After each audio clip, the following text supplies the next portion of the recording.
Good morning, everyone. Welcome to the Inspiration Report. We'll get started in less than a minute. Grab yourself a beverage and let's do this.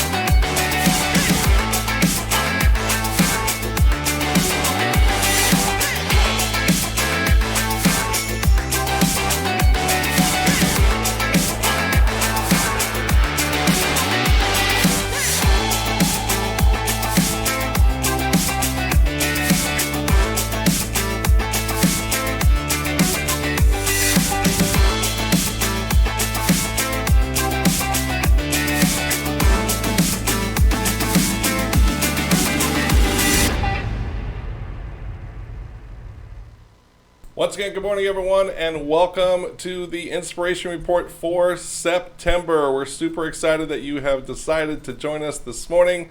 A little bit of inspiration in a box to help you see outside of yours. So welcome, and welcome to my buddies. What's up, Sean? What's up, Jose? What's up, guys? Happy September. Yeah. How are you all doing today? We're good. Great. Yeah. Jose, you've been gone adventuring around the world. What have you been up to? I have been moving around from halfway the world to the other one. I was in Germany for a month, participating in a summer school, and then now I just got back here like 4 days ago. It's great. I love, I just got to spring, so I love it. Oh, it's spring in Chile. Excellent. Yeah. Well, I'm super stoked because I will see you in January. I am coming to Mind Camp Chile in January. So we're gonna hang, bud. It's gonna be awesome. Lee, they have that in Chile? Yeah, dude, you should jump on the bandwagon. Let's do that's this. fantastic. I didn't know that. Yeah, super exciting. So we have a really great report for you all today. As you can see, we've changed our look just a little bit. We changed the format. Thank you, Sean, for doing that. And we're excited. We've got a great show today for you, but we've also we're going to kind of foreshadow a great show in October too, because we have a really special guest. Can't tell you who it is quite yet, but it'll be somebody that you definitely want to ask questions for, somebody who's really doing great in the innovation space. So I'm super stoked about both today. Oh my gosh, I'm so excited. Yeah, it's going to be really great. All right, I don't want to spoil anything. Yeah, let's not spoil it yet. We will definitely listen for that in the coming weeks, because we will be announcing that soon. So let's go back and talk a little bit about our rules. Once again, welcome. We are the modern day version of Wayne and Garth in our basements, right, Sean? You bet. You bet. Even though we don't have basements in Florida, that's what we're doing. So we like to just start with a little bit of some rules here. You guys know that we like to keep the conversation positive and open-minded. We definitely want to share the air in the chat, so just be respectful of everybody as you're chatting along. Definitely would like you to build and yes and, right? So if you've either seen this, something that we've shown, you have experience with it, share your experience, and also yes and the other things that these things inspire you to. The reason that we do this is for inspiring new ideas. And of course, we want you to pay it forward. Jose will post in the chat the link for our link tree, Sean. So we will have that, so you guys can check out all the stuff, and please send all the individual links to anybody who think would benefit from it. So without further ado, let's talk about technical difficulties. I downloaded a picture for this too, Sean. Yes, they do happen. So please bear with us if something starts to echo, if a picture drops. By all means, let us know in the chat. But we have some, I know we showcased, Lee, the Disco 2000, right? Yeah. The new system that you're using, which is fantastic. But Yeah, we're excited to be here. Yeah, and actually I am using that computer today, so I've refined it, and we are actually broadcasting at full 1080p, 60 FPS for the broadcast nerds out there. 6,000 kilobits per second, our video, and our audio is 192 kbps, so yeah, it's a big deal. Just wait till we get to hologram mode. Yeah. That's going to be awesome. Exactly. We're going to be right in everyone's living room. All right, so without further ado, let's get rolling. Sean, you ready to rock? I'm ready to rock. Jose, we're going to send In, you up into the cloud. We're looking forward to seeing your new office layout Jose. for the chat moderation. So I can't wait. yeah, Yeah. make sure you that guys you moved me. interrupt us I'm if you got excited. something good in the chat. All right? All right. Will here we do. go. Will do. See you later. Sean, Ooh. you're up. Thanks, buddy. And just a reminder to everyone, we go through a lot of different articles and newsletters and places. If you ever come across something you want to share with us, please do. You can send it to brainstorminabox@gmail.com. We'd love to feature something that you found for inspiration. Absolutely. We have our good buddy Barry Jacobson who sends us a ton of stuff. He's just got an eye for it. But yeah, everybody is welcome to submit stuff. And we would definitely call you out too. So We will call you out in a good way. yeah, of course. So Lee, for that time when you finally summit Mount Kilimanjaro, I don't want you to feel that you can't start posting selfies at 12,000 and 19,000 feet respectively, okay? Yeah. They got you covered. They got you covered. It's so cool, high man. speed. Oh my You gosh. would never high think speed that you should have a Wi-Fi in a place like that because you want peace or wwhatever it is, but I say, let's do it. I mean, you want to share it with somebody. You just climb Mount Kilimanjaro for crying out loud, right? Yes. And so I'm going to make a comment about that in a second. But the interesting thing is, yes, high-speed internet service has now come to Mount Kilimanjaro, and climbers can now use their phones to help with navigation and to post on social media as they ascend Africa's tallest mountain. The state-owned Tanzania Telecommunications Corporation, they installed the network recently at 12,000 feet and 19,000 feet. Now, part of this was also for safety concerns. Okay. It's up to about a third of groups that try to climb are forced to turn back due to altitude sickness and other issues. It's quite a lot, right, to be stuck. But it's actually not the first time because there actually is Wi-Fi service on Everest as well. I didn't even realize that. They installed it in 2013, this 4G mobile connectivity, and fiber optic was installed in 2017. Hey, if you look for it, it's Disney_guest. That's the Wi-Fi. Oh no, that's the wrong Everest. Sorry. There you go. There you go. Well, to that point, though, Lee, it is interesting that China has invested up to $4 billion in the internet connectivity throughout Africa and in some of these locations, right? Maybe they're looking for a little bit of an edge up. Yep. But the last part of the story, which totally makes sense, a lot of folks that live in and around the mountains are actually angry because they're being ignored.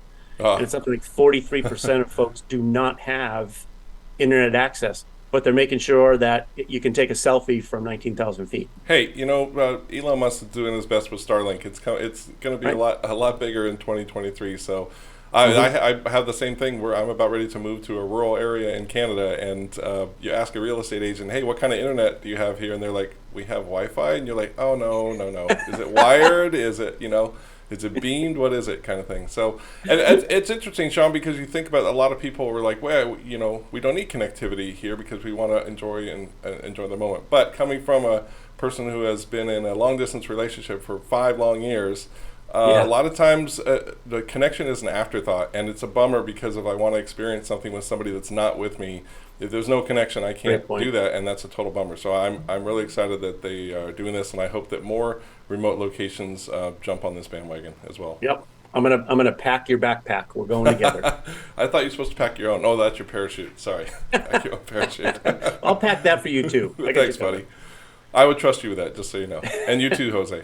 Thank you. All right. So speaking of parties, I guess parties have become a really big problem for Airbnb. So Airbnb has permanently banned parties and events on all listing as of June, but they actually said that they have now an anti-party tech algorithm to identify potential rule breakers by looking at signals like the history of positive reviews, how long the user has been on the platform, length of the trip, distance of the listing, and weekday versus weekend booking. So they're really going after someone who's trying to ruin somebody else's house. Which it's probably a long time coming because owners of Airbnb locations have long been upset about people coming in to rent for parties or weddings or things like that. However, Sean, to me, instead of looking at this negatively, and I appreciate that Airbnb has to do this to protect their users and their owners and their guests alike, but it opens up a whole new need, an opportunity. So obviously there is a need and an opportunity that people want to rent places to have parties and to have things. So think about, the next generation of party houses.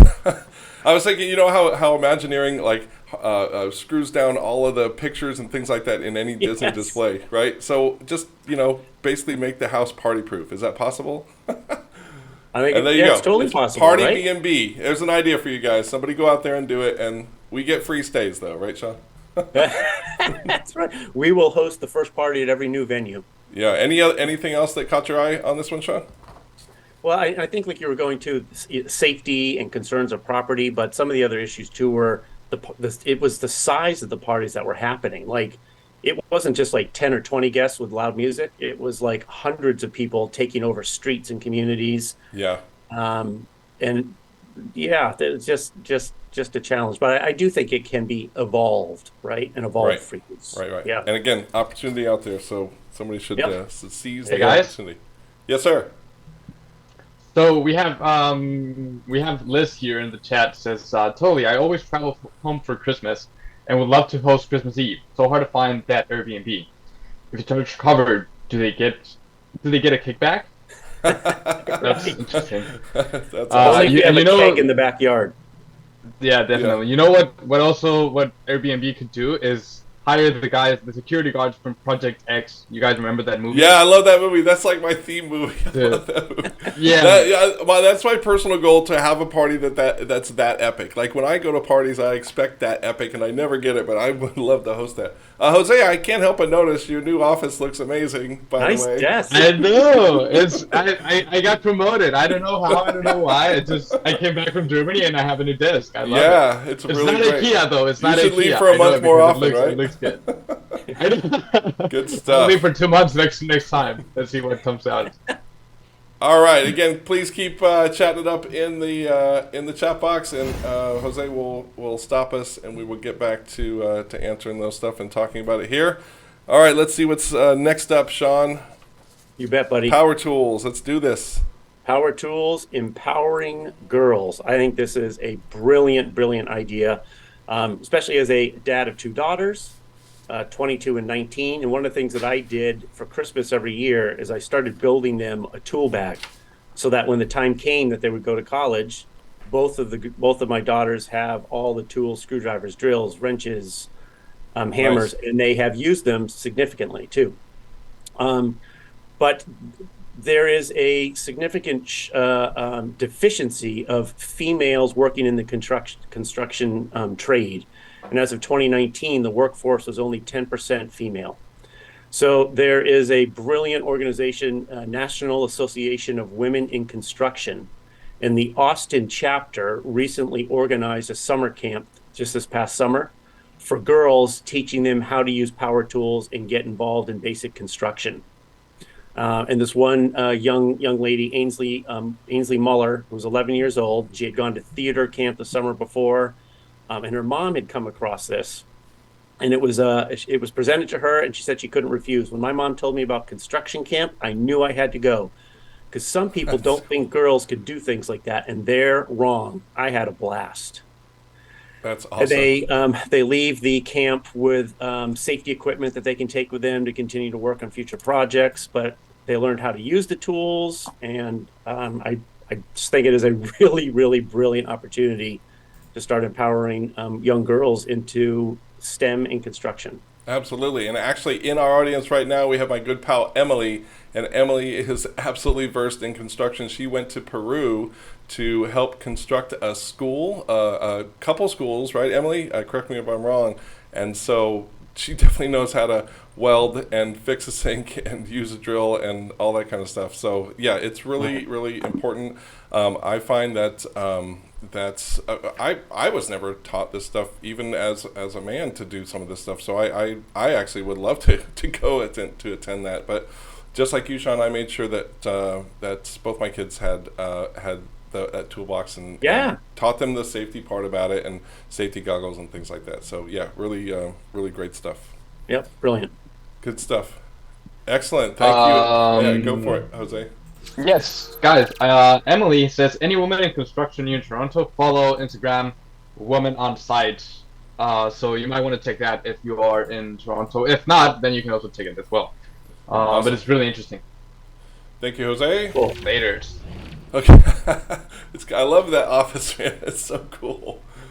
Okay, so let's talk a little bit about recycled plastic. This is basically every year manufacturers burn 80 to 120 billion worth of fossil fuels to make single-use plastic items like water and soda bottles.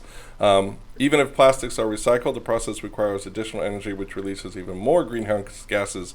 But this Canadian company called Loop Industries is reinventing the process of upcycling, which has been around since the 60s, and to now was really expensive. And instead of using petroleum and natural gas, they use, hold on. Actually, I lost my other, Sean, help me out. What do they use? Yeah, it actually doesn't explain what they use, except that they have a different process, which uses way less energy to then break down the plastic and reuse it. But it is the same as if you used what would theoretically now is old technology. Yeah, let's watch. I got a video for it. Let's watch that, okay? Yeah. Here we go. This pile of scraps is actually and clothing. And it's about to be turned into bottles. We all know plastic waste is a problem. It can take up to 1,000 years to break down, which can lead to things like this. Every year, manufacturers burn $80 to $120 billion worth of fossil fuels to make single-use plastic items like water and soda bottles, meaning it's used once and then discarded. And even if it's recycled, that requires additional energy, which releases even more greenhouse gases into the atmosphere. One company rethinking all this is Canadian-based Loop Industries. Instead of using petroleum and natural gas, Loop takes already existing plastic items, along with polyester fiber materials like carpets and t-shirts, then breaks them down to be turned into new plastic products. And the upside? It doesn't require the energy conventional recycling centers need, which helps reduce greenhouse gases.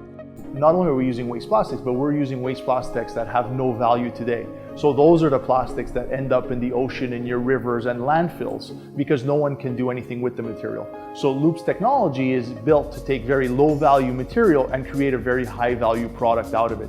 This isn't really recycling, it's upcycling. This concept of upcycling has been around since the 1960s. However, it is traditionally done with heat and pressure. It's very expensive. So how exactly does Loop's process work? Everyone else in the world that manufactures those two monomers starts from fossil fuels, either natural gas or crude oil. We make the exact same petrochemicals, except we don't use the petroleum, we use waste plastic. And then we rebuild those monomers back into brand new plastic. Yeah. Plastic is really interesting, right? A great way to rethink it, definitely. And we're all And about the rethinking. You bet. I'd like to think that the potential for just how big this can be. Loop is, some of their products are being used by Pepsi, Coke, and Evian. And they're looking to build a first U.S. facility in South Carolina, right? Yeah. So I'd like to think if you have both Pepsi and Coke on board, Yeah. and they're looking into this, then they see the benefit and the success Absolutely. of it. Yep. It's brilliant. Absolutely. All right, let's keep going here. Talk about triangulating the data, man. So Doritos is turning buildings orange.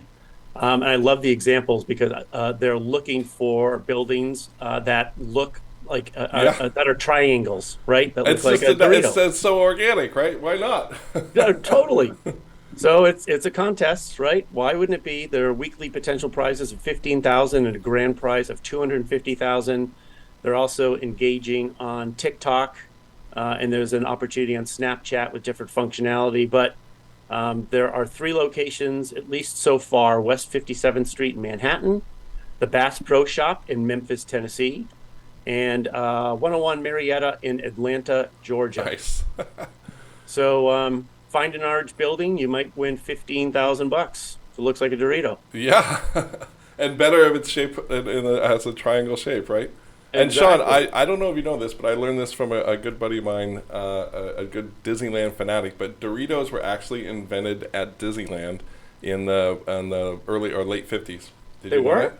Yeah. No. They were basically making regular tortilla chips, and they were taking the extras and they coated them with some hot fancy stuff that turned them orange. And the unwritten rumor is that they were called Doritos because they were at Disneyland. The D was part of that, but that's unconfirmed. But yeah, I learned that from a good guy that I work with named Jeff Barnes. Really great guy that taught me that. Look it up; it's actually true. So Fascinating. really And I great. Now bet- you think they'll approach the Louvre for this? Isn't the Louvre triangular as well? Oh man, right? Yeah. Brilliant. That's it. Yeah. But that one's all glass, so maybe that'll be like Cool Ranch Dorito, right?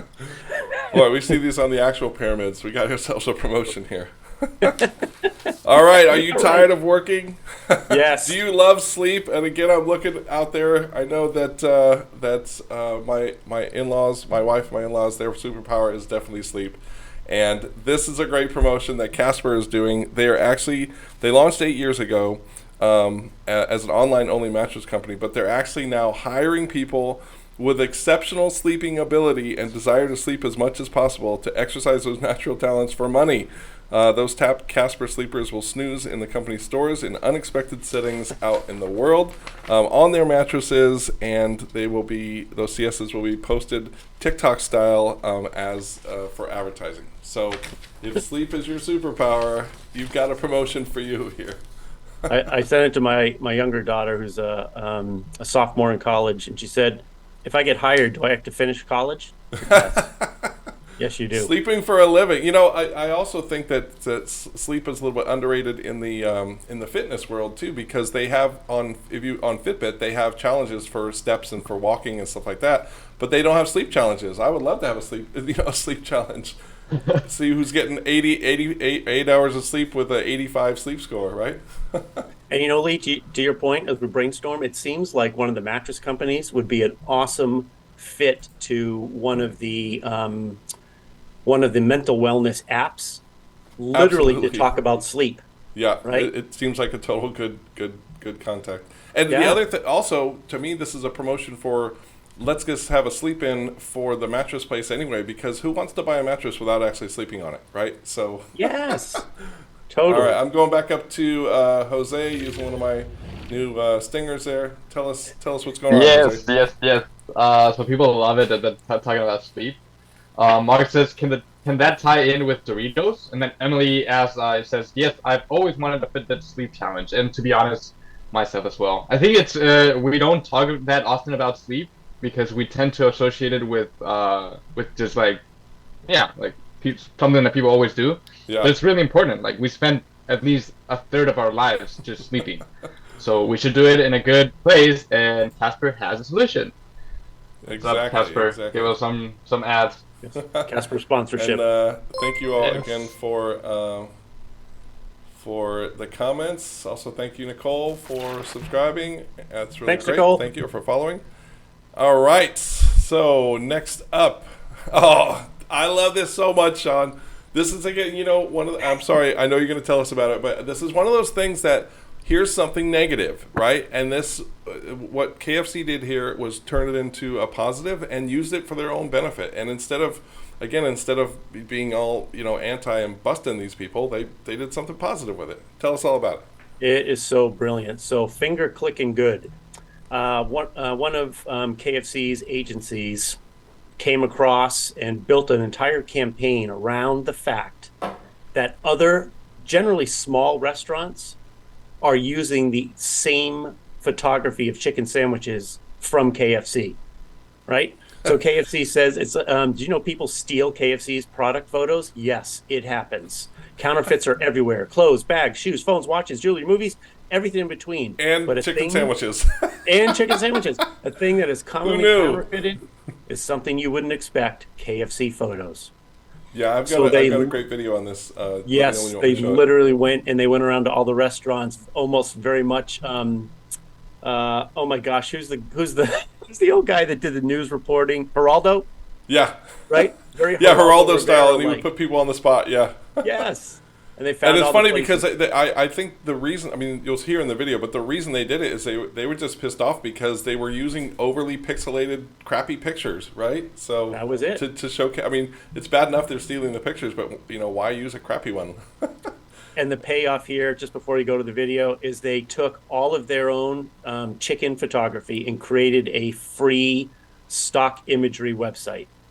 So if you need any stock imagery of delicious looking fried chicken, You know where to go. chickenstock.com. All right, let's check out the video. Finger clicking good. KFC is famous for finger-licking good chicken, a taste that cannot be matched. But we're no stranger to copycats. And now, they're stealing our images. They download images of our chicken from Google and use them to sell, well, their chicken.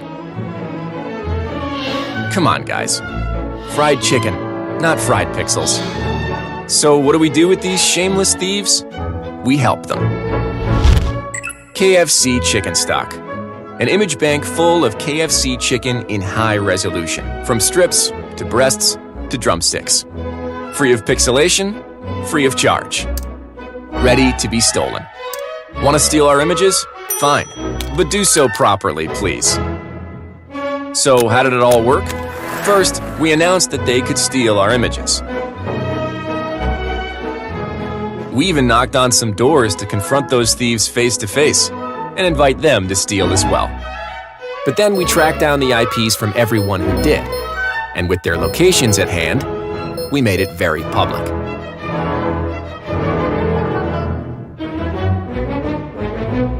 Which generated buzz, which then drove people to our stores, making it the first time being stolen from was actually profitable.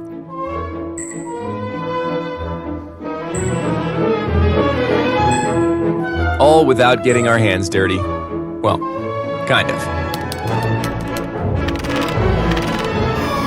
KFC Chicken Stock. You can steal our images, but you will never steal our taste. Classic. Again, thinking about it a little bit differently, right? I love it when that happens in advertising. I love it when it happens to services or products. It's just great. Lee, and you know what I love about this too, and we see a lot of innovative stuff. Sales, right? And driving sales just does not have to come from putting up a price and saying greatest, freshest, best, right? Right. It's creating that brand perception and brand persona and doing something with it. Like I'm not going to stop talking about this as the marketing example. It is brilliant. It really is. Brilliant. And KFC is part of Yum Brands, and so they're brothers to and sisters to Taco Bell. So Taco Bell always does stuff like this. So Yes. that's Fantastic. pretty amazing. Not that I'm trying to Hey, get guys. on who might be joining us or anything, but next month. But that was a little plug there. You get that, Sean? See what I did there? Oh, I got it. Jose, what you got? Talking about chicken, do you guys have seen this video that has been going around TikTok and Instagram? It's on how you actually eat a chicken, like a fried chicken, No. when you have the bone. Basically, is it the thigh? Yes, it is the thigh, right? Yep. So what you have to do is you What's have the to leg? grab the thigh. No, it's the once- wing. It's a the wing. leg. Because, Yeah, it's a leg. Yeah. Josh from Buffalo taught me this. So yeah. Yeah. So basically, you have to grab it from the bone, and then you just press the other side against it. Yep. And then the bone goes on this side, and then you have all the meat and all the fried Yep. good looking chicken, and then you just eat it. Like, of Yeah, course, any- it's kind of any of like our Buffalo you friends get will- your fingers. That's like in it. they Yeah. learn that as kids when they're growing up. Really? Yeah. Like, Of course, I wouldn't be around Josh when he's doing that because he's a big mess and he won't wipe his face till the end of the wings. But All right, let's see where we are here. Going back. Okay, This one is just strange to me. First of all, I want to ask: are we supposed to say "yay"? Is that it? Yay? Or is it "ye"? It's "yay," right? I would go with yay. Okay. Yep. I mean, it seemed Kanye, so yay. So the artist formerly known as Kanye West, now known as Ye, was sharing pictures basically of his new line of Gap clothing, but he only wants it displayed in plastic bags and in the store. So he's getting a little bit of hassle Garbage because bags. he's getting a little bit of hassle because he's comparing it to basically dumpster diving or being a homeless person or something like that, and he's getting a lot of flack for it. So just an interesting way to display it. It kind of matches up with his brand, and it's interesting, but controversial seems like at the same time. What else about it grabbed your attention, Sean?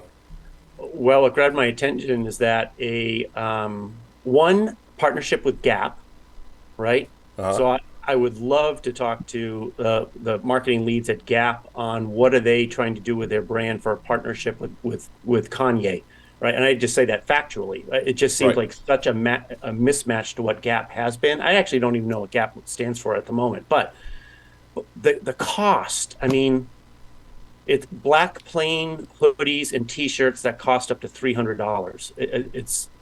It just seems so absurd and almost like irresponsible in some ways. Like, yeah, to me, maybe an Old Navy thing might have worked better and make them cheaper at Old Navy. And this probably would have worked because people love dumpster diving and shopping like that in Old Navy because you find some real good finds in a big pile of stuff, right?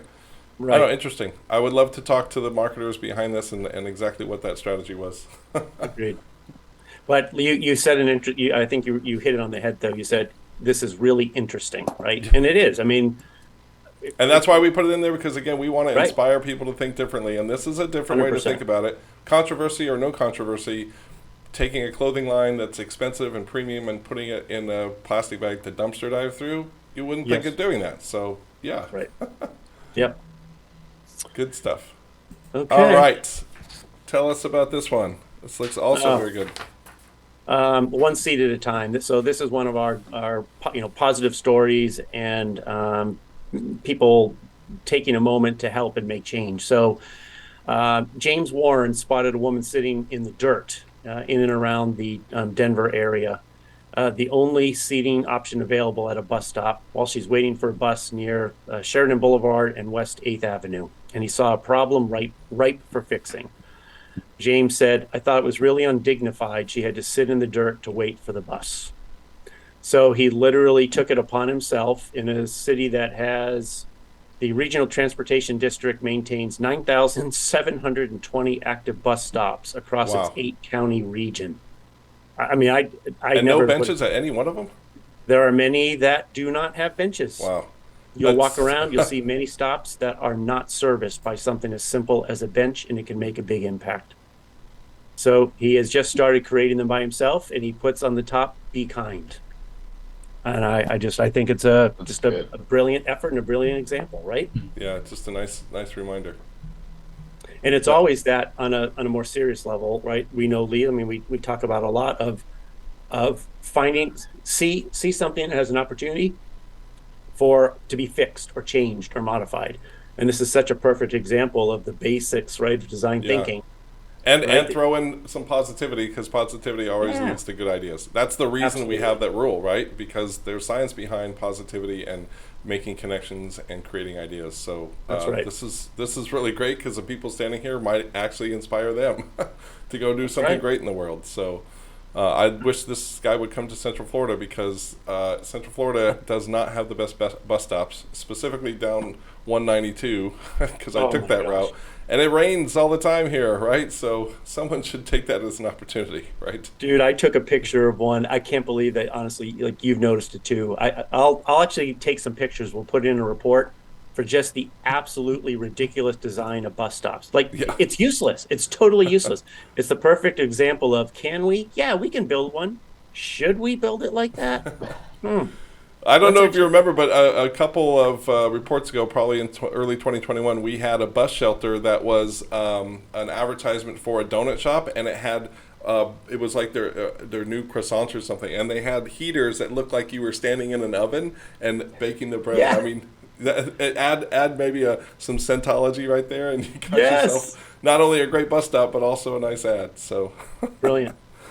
All right, let's see what we got up next. Oh, another controversial one. Tesla is really trying to solve the issue of leaving your dog in the car when you have to run into the store. Now, I know a lot of social justice warriors that will absolutely break that window of somebody's car, or they will totally belittle the person coming out of their stuff. But sometimes you just need to run into the store, and in a place like Florida, super hot, you cannot leave your dogs in there. It's very dangerous. But Tesla actually has offers a thing called dog mode, where they actually can leave the car and the air stays running to whatever temperature you set it to. And then it also has a big message on that giant home theater screen that they have in Teslas that says, "We'll be back soon," right? And interesting, again, when you go to the site, it actually talks about other things that you could do to showcase to people, but that your dog is indeed safe in there.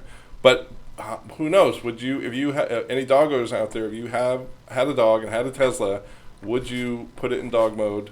I think the other thing, I hope that dog mode, and I don't see it in this article, but I hope that dog mode also shuts down all of the buttons, because I had a dog once that could easily open that window and hop out or start the car and put it in gear by accident. That is really, I'm trying to scan it real quick to see if it does. One thing that it does say is if for any reason dog mode is activated, if the battery power of the current charge drops below 20%, the owner of the vehicle is notified, whether through text or app or whatnot, to let them know, so it doesn't run out and the dog is trapped without any power. Yeah, and Jose, it looks like Emily said something about that in the chat. Yeah, exactly. Emily just asked about that. What if you get distracted in the store and it runs out of battery? And then Liz says, wish it could detect weight on the seats. To do this for kids and left in cars as well. And Mark says, in LA, you can pretty much take your dog anywhere. That's Peter, by the way. That's Pete, not Mark. Oh, that's Peter. That's Peter. My bad, Peter. Because I was asking, how's the pet-friendly shop policy in the U.S.? And then Rob says, I would be concerned people would use this with kids as well. So yeah, it has a multiple layer kind of problem deep rooted, right? Interesting. Again, it'll show you how old I am, but I have distinct memories of waiting in the car for my mom to go shopping and just sitting there and I was like 5 or 6 years old. Of course, there's also pictures of her holding me as a baby with a cigarette in her mouth and a drink in her hand too. So. I guess that's the reason why I love saunas. It was because I probably spent a lot of time in hot cars when I was a kid. And I was like, yeah, man, I don't care. Like, I love a sauna. Saunas. Yeah. Interesting invention. All right. Next, go for it.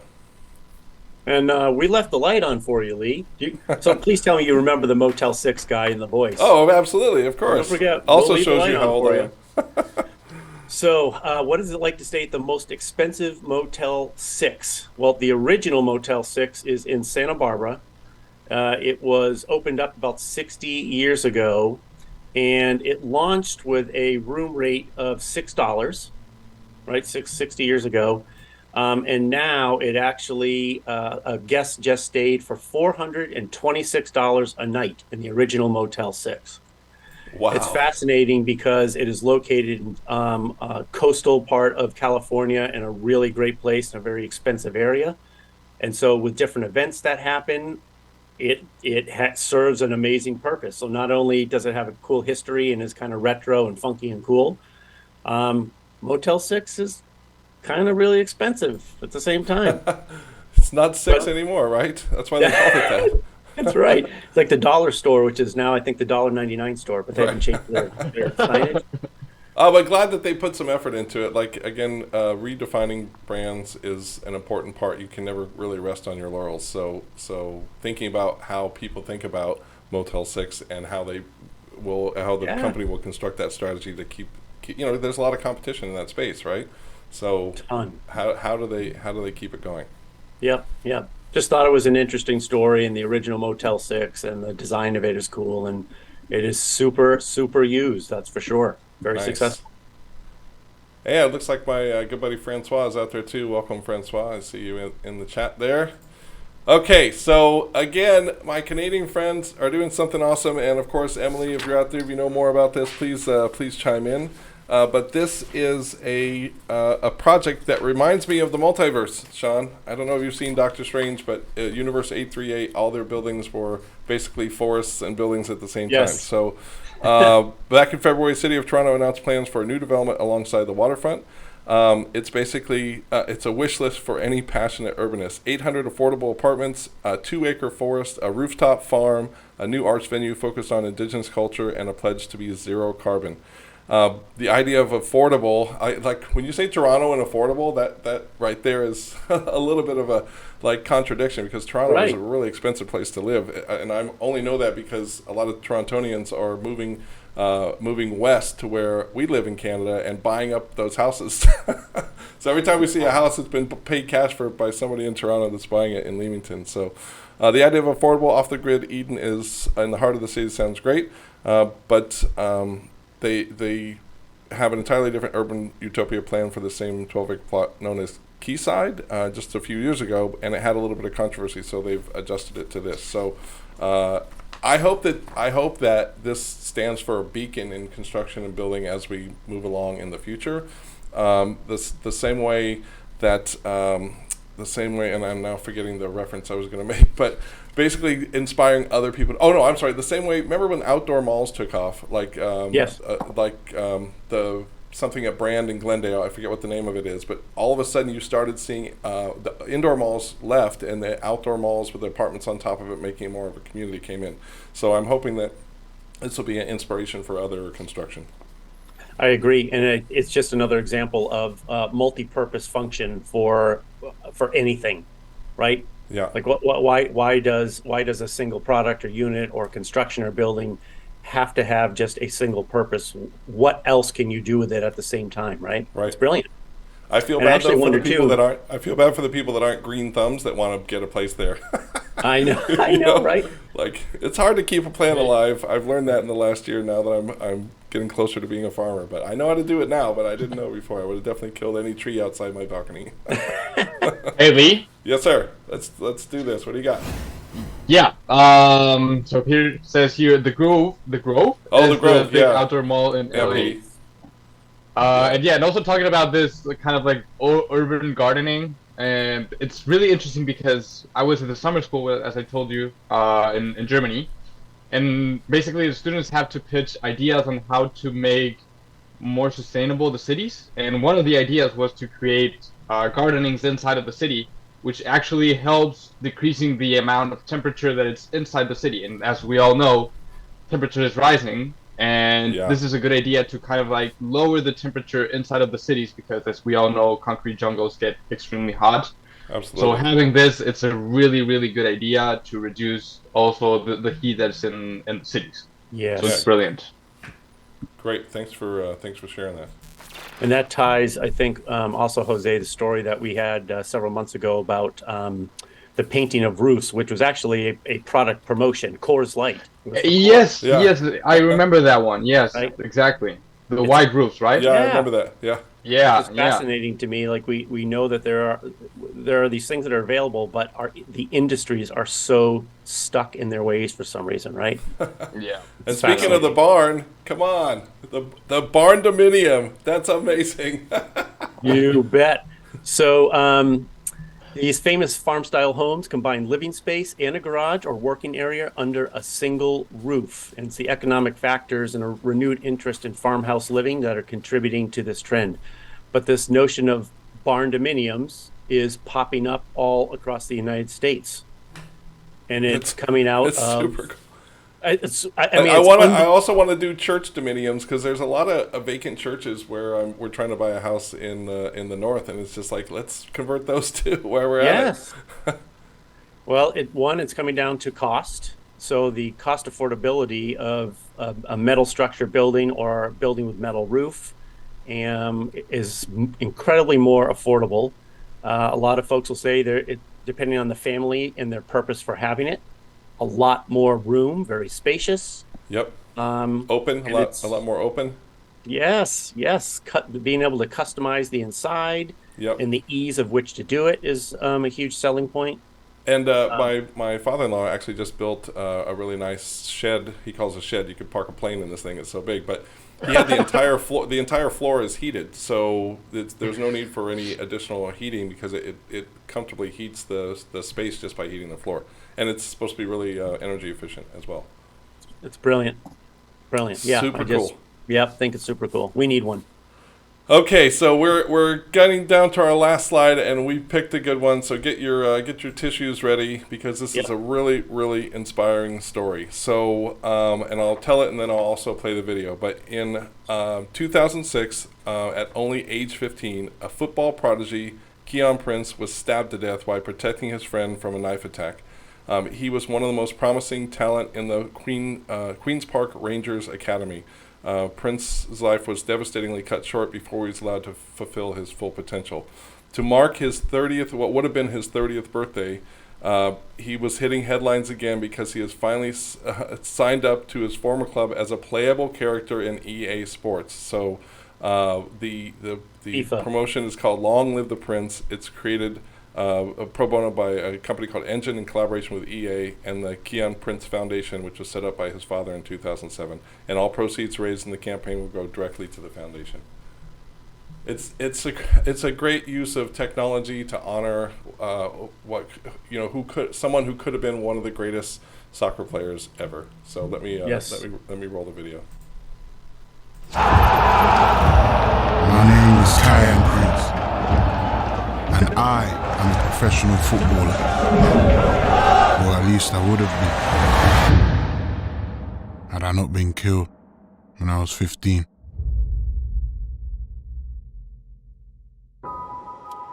There's two stories I want to tell you about my son, Keon. The first one is about how he lost his life to a young person carrying a knife. But I want to tell you the other story, the more powerful one, about the man he was destined to become. Everyone used to talk about Keon, how much of a wonderful talent he was, and he was always destined to be at the top. Were he alive today, Keon's hard work, positivity, and his talent would have seen him become one of the stars of the game. What a goal by Keon Prince! Now I understand not everyone's got what it takes to become a pro baller, but everyone's got something that they're good at. So stand tall, stand strong, and let that be your story. Your only story. See the man Keon was destined to become. Find him in FIFA as the face of JD, in match attacks, and on the team sheet at QPR.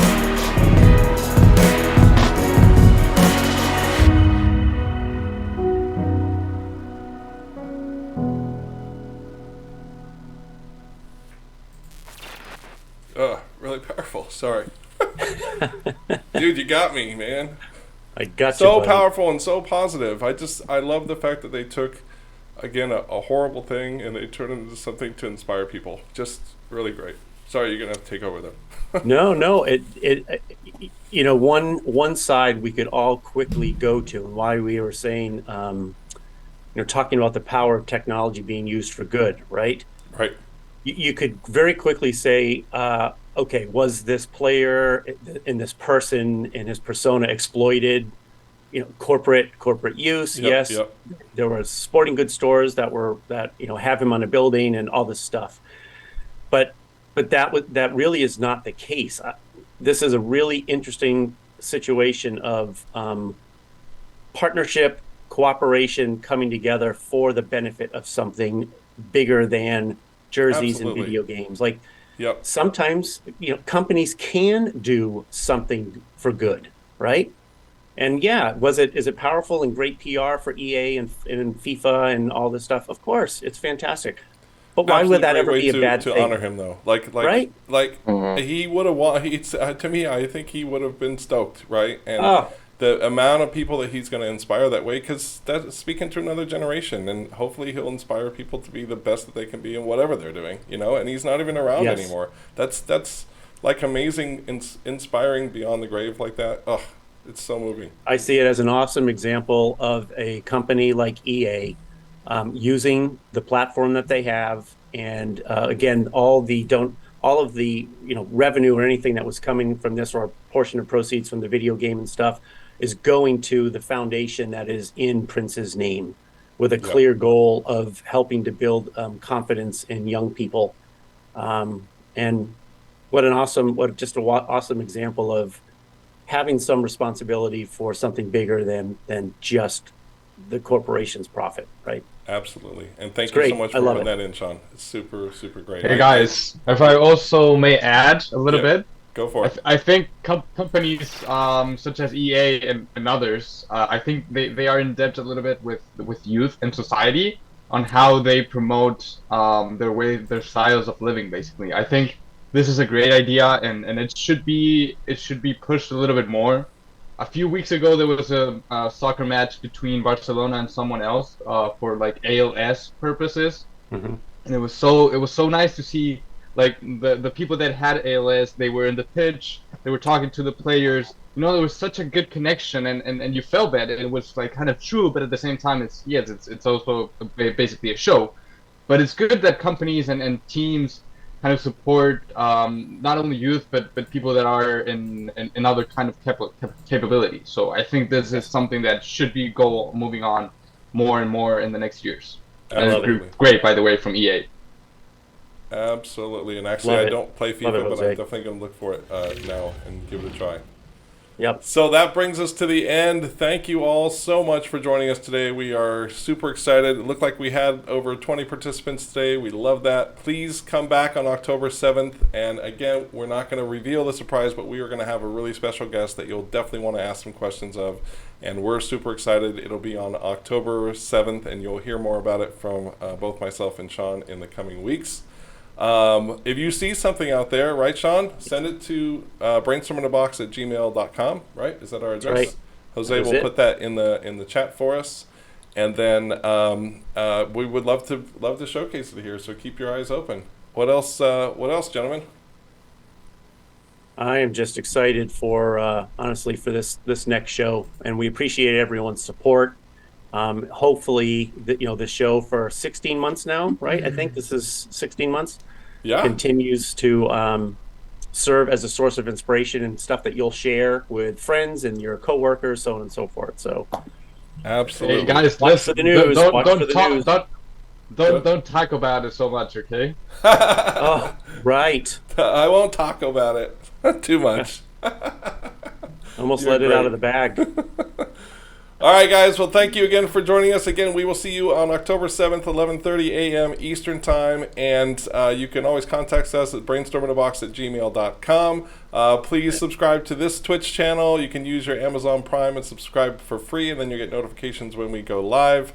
And thank you again. Hopefully you're inspired. Jose will be putting the link tree in the chat, as well as our YouTube channel, so you can look at past episodes.